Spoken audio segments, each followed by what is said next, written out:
The last presentation before the lunch break, is going to be Patricia Talens from the Southern Association for Psychotherapy and Counselling and the University of Roehampton, who has a lot of experience in working in forensic mental health. Her specific interest is in the role of therapeutic research and practice. And she's going to speak today about how do therapists experience humor with their clients when working in a youth service. So thank you, Patricia. I got you got 15 minutes and then followed by 5 minutes, and over to you. Thanks.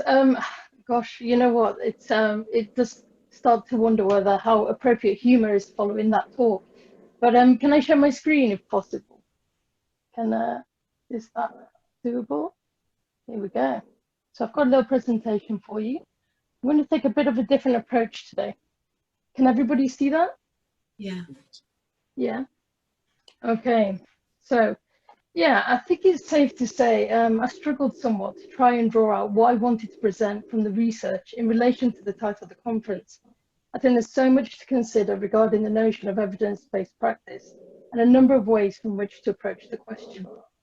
Lucky for us, I feel like the speakers today have offered an immense insight into many aspects of this. And Tony, I couldn't agree more on your opening comments about peer review process and what it does to our work. And perhaps I'm trying to say a little something about that in the talk. So on my small 12 to 15 minute part, no pressure, what comes to mind is to consider the research in relation to the idea of measurement and some of the problems faced when measurement lends itself to creating well-defined, neatly packaged concepts which are placed on the shelf and ready to sell. So I guess the question I come with is, can we really bottle humour for use? And just because we can, does it mean that we should? So let's get started on the first part of the question by looking at some of the ways in which we try to understand humour and its workings. And basically what I'm trying to do is actually give you a way of trying this out. What I'm attempting to talk about is to give you some knowledge, and then let's see what you do with that knowledge. Yeah. So humour has a fascinating and rich history and is ever developing. Historians, philosophers, scientists, poets, artists. In fact, there are very few domains in which humour has not been considered as it's thought of as ubiquitous and universal. For me, the many strands of theory and numerous attempts for definition are a demonstration of an elusive and flexible nature. I will try and detail some of the ways in which we've come to understand human psychotherapy, but first let's start with some context and cover some of the core themes found in Western literature. Okay, so here are three popular and well-established concepts of humour that we've developed predominantly through philosophy and psychology. Historically, the first modern observations and accounts of humour were to become known as superiority theory. The theory is thought to have its roots in the work of Plato and later in Hobbes. As the theory suggests, its core concept is that the amusing object is considered inferior, whilst the subject cast in the ridicule is in a position of superiority in direct relation to it. Plato's work, in particular Phaedrus and Republic, are used to illustrate how Plato's use of characters would see his audience consider the scornful ways in which humour could be used towards others. But as people rightly highlighted, there are many instances in which we have laughter and yet no person is ridiculed, nor does anyone compare themselves to another. And so the theory starts to become weak in the eyes of many, creating a gateway for new ideas to emerge. One such idea, which became popular soon after, was that of relief theory, which worked on the idea of pent-up energy within the individual. Relief theory would go on to become largely dominated by the psychological field. With the age of modernity and a propensity towards science, ideas about humour developed into theories geared towards the individual and away from the relational. The publication of Freud's jokes and their relation to the unconscious saw humour as a way of accessing regressed painful feelings, allowing jokes to be analysed in the same manner as dreams and therefore developed into a technique for analysis. But we'll touch a little bit on this later. I've got a little slide for each one of them. The final concept that began to emerge is that of incongruity theory, argued to be the most useful way in which contemporary theorists are able to consider humour. The idea stipulates that when two incongruent concepts, whether they be people, ideas, actions, words, and so forth, are brought together, their juxtaposition creates humour. Philosophers such as Kant were able to make observations towards incongruity and considered humour to be playful activity from which people would play around with their thoughts and expectations. Throughout the 1970s, this framework appeared to get a great deal of attention from cognitive theorists such as Paul McGee, who produced a large body of work exploring the cognitive elements of humour. McGee's later work focuses on the applications of humour and building people's skill base to bring more humour to professional settings. So here we start to see a focus on the mechanical workings of humour and an attempt to reproduce these ideas in some way that we may benefit from them. So what does this do to humour? This is where I think of E.B. White's wonderful quote when he warns, "Humour can be dissected as a frog can, but the thing dies in the process, and inners are discouraging to any but the pure scientific mind." But this hasn't put anyone off, as psychotherapy delved deeper into unlocking humour's mysteries and putting it to use. So how have we come to understand humour in therapy? Well, this is still very much in debate. There are those who consider humour's place to be limited and open to inappropriate use, whilst on the other side, there are those who think it a vital communication tool, which benefits the therapeutic relationship as well as opening all sorts of possibilities for the client. Either way, there is a growing interest in the subject and even larger interest in identifying the functions of humour within psychology. So here's some of the key ideas of how humour functions in therapy. I will name just a few, as it could take an entire conference to detail them all, but here are some of the basics. It's thought as a mature defence system, as it gives the client the ability to cope with stresses in a sophisticated manner that allow for the highest level of gratification. It's suitable to loosening repression and facilitates the emergence of unconscious emotions and ideas. From this, the analyst is to provide sympathy and acceptance, which in turn allows the client to overcome his denial and rise to a high level of insight and personal growth. Humour is multi-layered meaning. The concept that one message is consciously conveyed, whilst the other reveals unknown and unconscious feelings. Here we start to see the idea of humour being thought of as a social lubricant, facilitating conversations which may ordinarily feel too risky. It's considered a strong mechanism for developing and understanding and conveying empathy, even when culture and upbringings shape our sense of humour differently. This aspect makes it possible to consider humour as universal and available to every therapist in all situations. Often described as a tool towards therapeutic process and even a potential assessment tool in the future. It reduces anxiety through release of energy, therefore helps facilitate difficult and challenging feelings. Emerging here is a consistent theme and move towards humour being viewed as a tool or technique. Therapeutic humour has started to become a more frequently used term as clinicians state using humour in their repertoire of tools. However, not everyone is pleased with this. Some warn that humour can be dangerous and that we need to have a well-established relationship. 2 seconds, a bit early there. In the therapy room, for humour to achieve its full potential, be skilled with humour whilst embodying the central conditions of empathy, congruence and positive regard.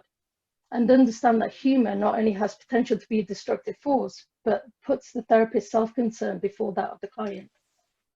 So what about humour with young people?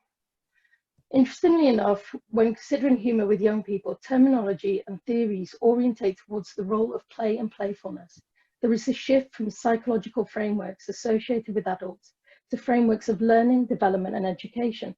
So we start to see humour being recognised in the same way. Perhaps the work of Winnicott best offers a much needed bridge over from playfulness of children to playfulness of adults, where he says, we must expect to find playing just as evident in analysis of adults as in the case of our work with children. It manifests itself, for instance, in the choice of words, in the inflections of the voice, and indeed in the sense of humour. But how accessible is this state of play, and is there room for the therapist and client to play in a way that isn't constructed out of the relationship? How comfortable do therapists feel when studies are orientated towards interventions which ultimately are geared towards evidence in their results rather than what emerges within the relational process? What do therapists really think about humour and how do they interact with it? So this is where it felt important to try something a little different. And so the research took a phenomenological stance. I wanted to give voice to the lived experience. Thank you. Within the relationship and to have a discovery-oriented approach. By this, I mean I wasn't looking to measure, calculate, or discover patterns for future predictability of a defined concept. Instead, I wanted to give space for something other to show itself. The aim of phenomenology is to understand the everyday lived experience of a certain situation. In this case, the lived experience of 7 therapists was explored in relation to humour with young people. From this, an attempt is made to elucidate any meaning or structures. In the end, I settled with Georgie's descriptive phenomenological method. I don't have the space or time to discuss the method in great detail, but I think it's important to mention something in relation to the talk. I think it's fair to say that whilst there's much debate as to whether the lived experience can really be captured in any true or whole sense, I don't know if Georgie is after truth or claiming to have the whole picture. And I find him quite transparent in this. He seems concerned with replicability and meeting scientific criteria. I think it's important to mention this as there is a difference between wanting to meet a certain criteria, so how we gather knowledge, versus what we actually do with the knowledge. Knowing about something is quite different to having truth about something. Lyotard says you cannot burden science with something it cannot produce. Science cannot produce all truth. It can produce a systematic knowledge. And so for Latour, knowledge is an operation that produces objectivity through practice and collective inquiry with instruments about the world. Alongside this, we must consider science as a cultural practice of its time. The method for me is simply a formulated way to obtain a form of knowledge on a subject. And I feel Georgie does this well. It is not to say that there aren't complications within the method, but in essence, I find the approach a tool from which to gather something different to what has already been observed. And in that sense, methods have the potential of offering new angles from which to understand something. What they can't tell us is what to do with that knowledge.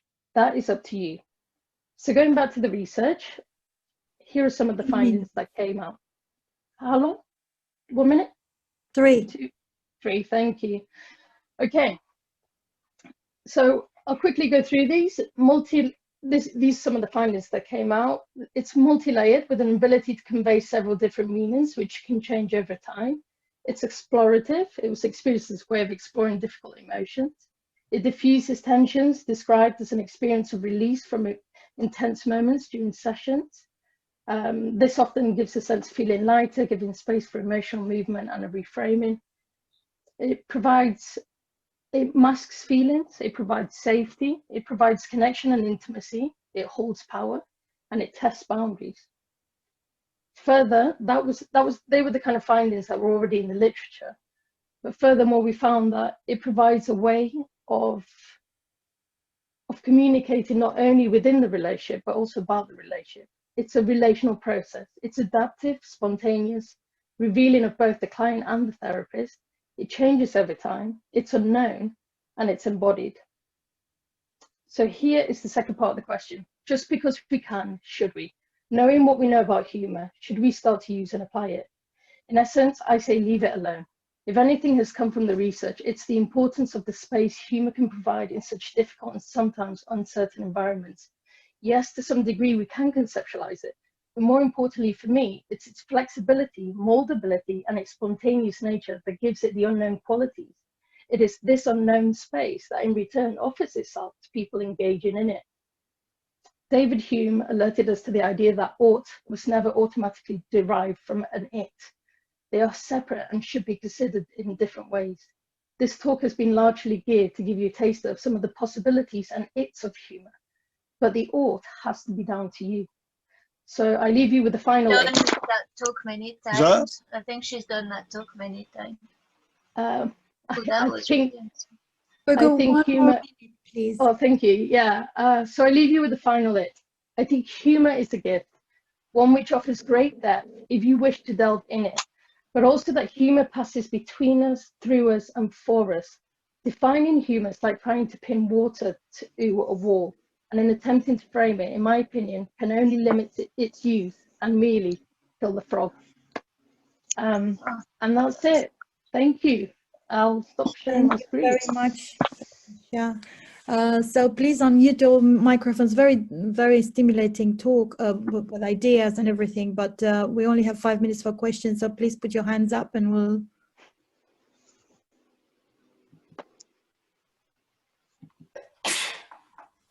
In fact, may I ask a question myself, actually? Yeah, sure.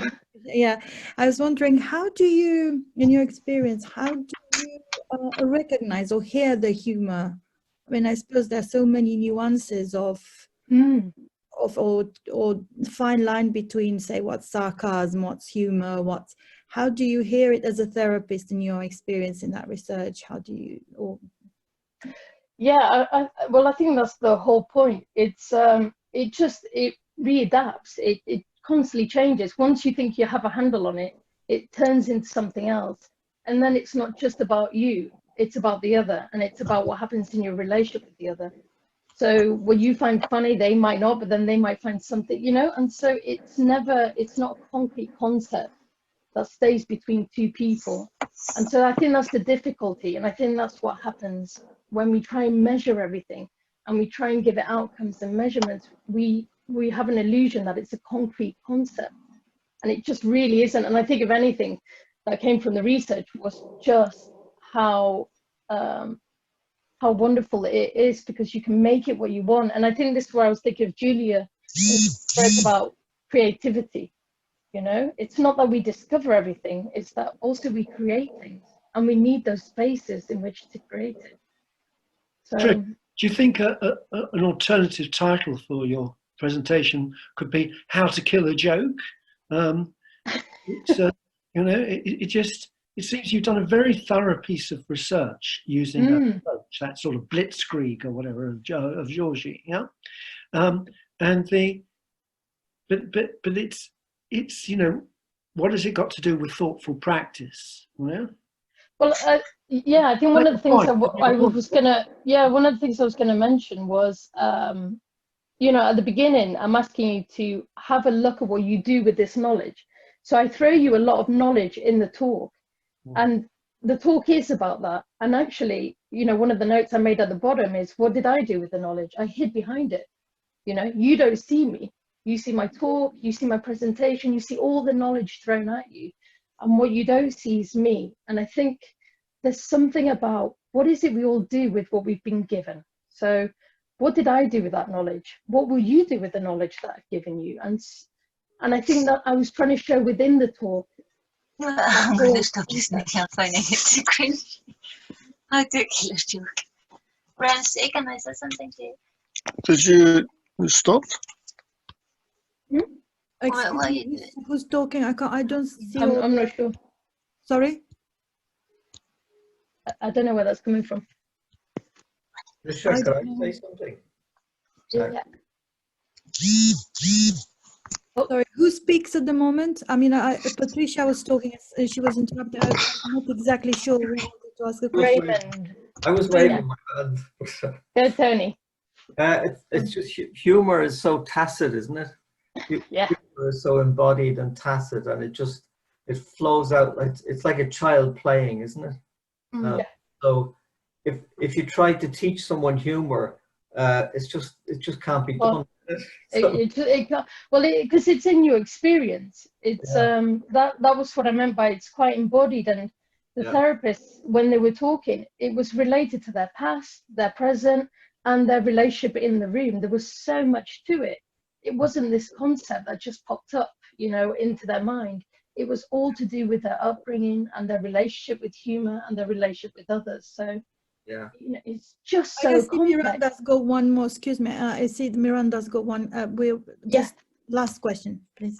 I think from your presentation, it was very slick. But I think what I really missed was something about you, the story of what had happened to you, or maybe not even the joke, but how you come to the research. Because I'm imagining at some point you'd sat in therapy and thought, oh, what happened there? Or absolutely. Absolutely. I didn't hear that, and I apart know how you know, it's funny you say that, because that bit was taken out. That was originally in there, and just like Tony was saying, I kept going over 15 minutes, and I was like, oh God, there's so much to say and there's so much to talk about. But yes, originally the research came from my experience in therapy, that humour felt frowned upon and that it shouldn't be in there, and yet it felt the most connective moments of my therapy. And so it's certainly very rooted in my past and my history with humour as well. Thank you very much, Patricia. Thank you. Thank you to everyone. I can see that some people are starting to log off, and it's the time for lunch. We're meeting again at 1:30.